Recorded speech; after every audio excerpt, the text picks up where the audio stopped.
Good morning সবাইকে।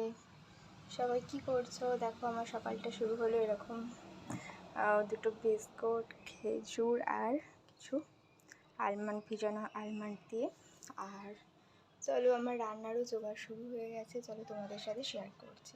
এই দেখো এখানে একটু মাছের ঝোল হবে, তার জন্য আলু, পেঁয়াজ, টমেটো আর একটু আদা রসুন আর কাঁচা লঙ্কা থেঁতে রেখেছি। আর এই যে চলো আর একটু ডিম সেদ্ধ বসিয়েছি সকাল।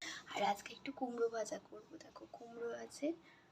চলো কী কী রান্না করলাম সবটা তোমাদের সাথে, চলো দেখতে থাকো।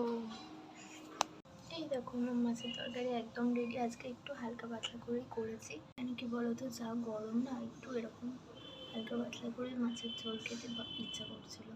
আর সাথে একটু কুমড়ো ভাজা আর একটু ডাল আর ভাত, ব্যাস এই হলো আজকে দুপুরের মেনু।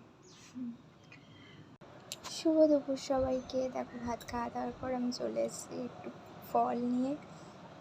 এরকম একটা আপেল আর একটু লেবু নিয়েছি বেশ কিছুটা। আর এটা কী বলো তো, বিলিতি আমরা, একটুখানি বিট লবণ দিয়ে ফাটাফাটি লাগবে খেতে। চলো আমি এখন ফলটা খাই।